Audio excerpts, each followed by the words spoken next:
సరైన గుర్తింపు దక్కలేదంటున్నారు యనమల రామకృష్ణుడి తమ్ముడు కృష్ణుడు. వైసీపీలో చేరాలని నిర్ణయం తీసుకున్నట్టు చెప్పారు. అయితే కృష్ణుడు పార్టీ మార్పు కామెంట్స్ పై ఆదిరెడ్డి వాసు మండిపడ్డారు. భవిష్యత్తులో అందరికీ న్యాయం జరుగుతుందని, ఈలోగా నిర్ణయాలు తీసుకుంటే ఏం చేసేది లేదని అన్నారు.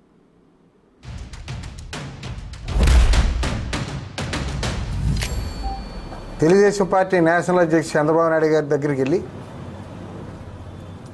నాకు పదవి కల్పిస్తానని హామీ ఇప్పించడం,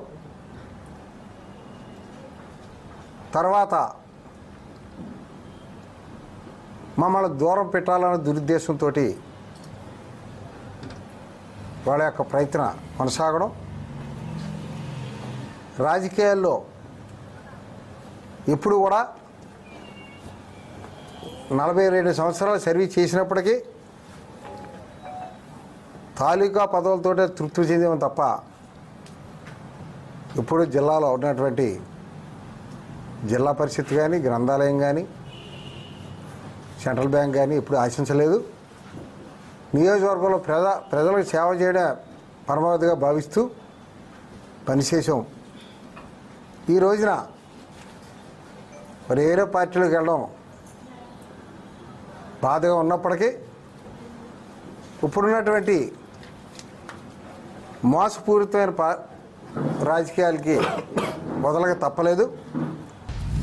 ఇప్పుడు ప్రస్తుతం ఎన్డీఏ కూటమి యొక్క పరిస్థితులు చూస్తే ఒకరు ఉన్నా లేకపోయినా పార్టీకి ఏ విధమైన నష్టం కలిగే పరిస్థితులు కనబడట్ల. ఆశావాహులు చాలామంది ఉంటారు, ఆశిస్తారు. ఆశించినప్పుడు కొన్ని బంగుబాట్లు ఉంటాయి.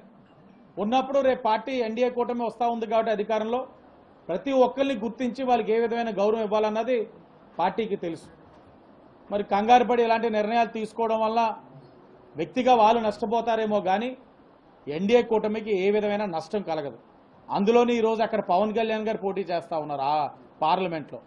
కాబట్టి నాకు తెలిసి నా వ్యక్తిగత అభిప్రాయం అయితే ఏ విధమైన డ్యామేజ్ ఉండదు. కళ్యాణ్ గారు కూడా అక్కడ ఉండడం వల్ల ఇంకా గ్రాఫ్ పైకి వెళ్తుంది కానీ తగ్గే పరిస్థితులు ఉండవు. అలాగే వైసీపీ వాళ్ళు కూడా ఇంక చిల్లర రాజకీయాలు మానేసి మీరు నమ్ముకున్న సంక్షేమం ఏదో చెప్తా ఉన్నారు.